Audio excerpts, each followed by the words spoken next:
É um enorme prazer ter no Brasil o nosso ídolo, quem a gente considera sucessor da linha misesiana, o professor Hans Hoppe.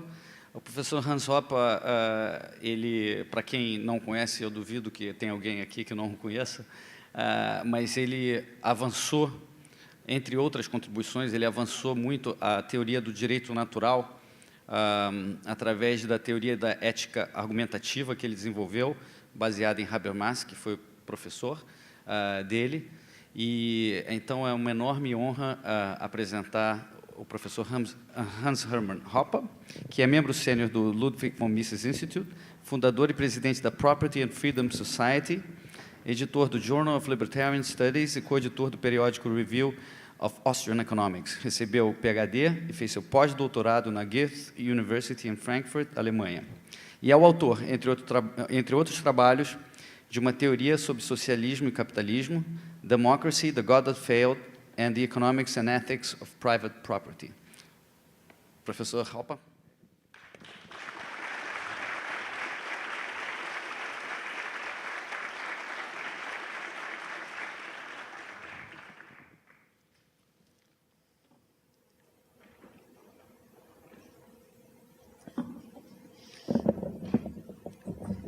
First, I want to thank Helio for this invitation, and I want to thank all of you for attending this conference and bearing with me for a little bit to hear hopefully something exciting and, at least for some of you, rather new. Let me begin by briefly talking about what I refer to as the problem of social order.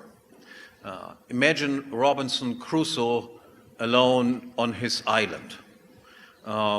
Robinson Crusoe can do on his island whatever he wants. The problem of social cooperation, the problem of orderly human conduct simply does not arise for him. In order for this problem to arise, there needs to be a second person appearing on the scene. So Friday appears on the scene. Now imagine that this island is like the Garden of Eden. There exists a superabundance of goods. Everything is available for free, just as the air that we breathe is typically available for free. As long as this is the case, obviously, no conflicts can arise between Robinson Crusoe and Friday, because whatever one person does, he never takes anything away from anyone else. The current supply of goods for him is as high as it was initially, and there are as many goods left over for Friday as there were before. A conflict between Robinson Crusoe and Friday can only arise insofar as goods are scarce, insofar as goods do not exist in superabundance. In the Garden of Eden, there exist only two things that are scarce, and only two types of conflicts can arise. What is scarce, even in the Garden of Eden, where there exists a superabundance of everything else, what is scarce in the Garden of Eden is, on the one hand, my own physical body, I have only one of it, and the standing room where my body rests. If Robinson Crusoe wants to do something with Friday's body, or Friday wants to do something with Robinson Crusoe's body, if Robinson Crusoe wants to stand exactly at the place where Friday stands, then a conflict arises because there is a scarcity of goods. And we would need, in the Garden of Eden, then also rules of peaceful human cooperation, of orderly human cooperation, in order to avoid these types of conflicts that I just characterized. And in the real world, which is characterized, of course, while all around scarcity, where everything is scarce, we would need rules that make it possible that conflicts can be avoided with respect to all sorts of scarce goods. Now, in the history of social and political thought, all sorts of, and this problem, how we arrange peaceful relations vis-à-vis scarce goods, is what I call the problem of social order. In the history of social thought, all sorts of proposals have been made how we solve this problem of social order.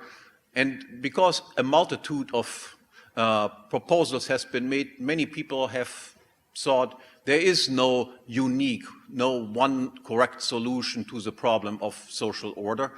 But I want to argue that, yes, there exists one correct problem to the problem of social order. There exists one exact correct answer to the question, how can we avoid interpersonal conflicts given that there are scarcity of goods? Let me just outline briefly what the correct solution is. It is a solution that has been known for a long period of time. It has been somewhat refined in the course of the centuries, but the solution is rather simple, as you will recognize very quickly. Let me formulate first the solution for the Garden of Eden, for paradise. There we only need one rule, and that rule is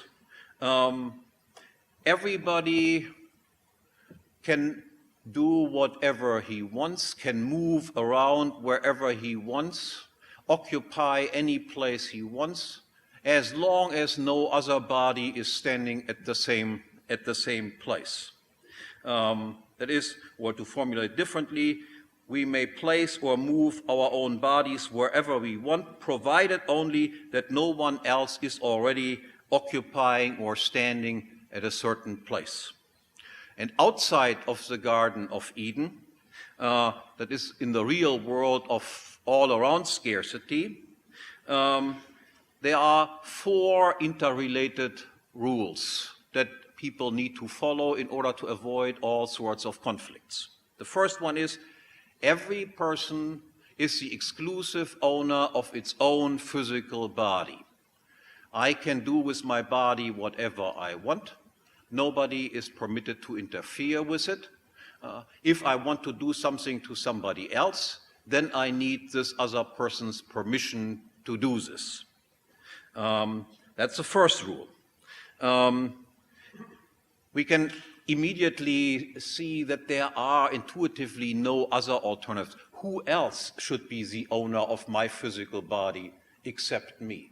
Who else should own Robinson Crusoe except Robinson Crusoe? Should Friday own him? Or should Friday and Robinson Crusoe own each others jointly? But then immediately you see that this does not avoid conflicts, that causes conflicts. It makes conflicts, so to speak, permanent. The second rule is every person is the private or exclusive owner of all nature-given resources or goods that he has perceived as scarce and appropriated for the very first time. You can also formulate this rule: he who uses something that was previously unowned for the very first time becomes the owner of this thing. Again, the alternatives would be, who else should own it? Somebody who was not the first one who does something to something else? The second one? Or the second and the first one together? And immediately we recognize again that the alternative rules would not avoid conflicts, but they would make conflict, in fact, permanent.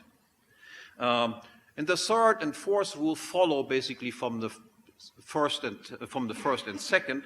That is, every person who, with the help of his body and those things that he appropriated for the first time, produces something new, becomes the owner of what he has produced, as long as he does not physically damage the property of others in the course of producing what he has produced.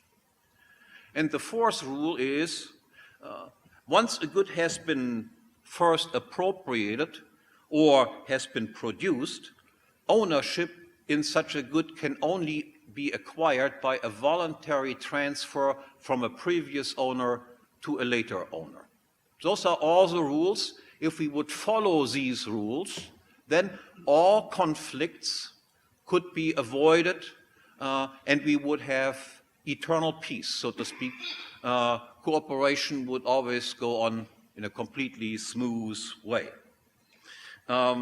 I can spare myself the task of giving some detailed justification of these rules. I have done that in various writings of myself, but I trust that you intuitively sense that we, in our daily lives, by and large, recognize these rules and act according to these rules anyhow. Now, let me emphasize, however, this. Contrary to the frequently heard claim that the institution of private property, as I described it, private property in bodies, private property in previously unowned things, and so forth, in contrast to the frequently heard claim that private property is just a convention, I want to emphasize that this is definitely not the case. A convention serves a purpose, and a convention is characterized by the fact that there exists an alternative to it. For instance, the Latin alphabet, which we use, serves the purpose of written communication. And there exists an alternative to it. We have, for instance, a Cyrillic alphabet that we can use instead of using the Latin alphabet. What, however, is the purpose of norms? What is the purpose of rules? And the answer is, if there were no interpersonal conflicts whatsoever, then we would not need any rules whatsoever. We only need rules, we only need social norms because there are conflicts in this world. And the purpose of norms or rules is to avoid otherwise unavoidable conflict.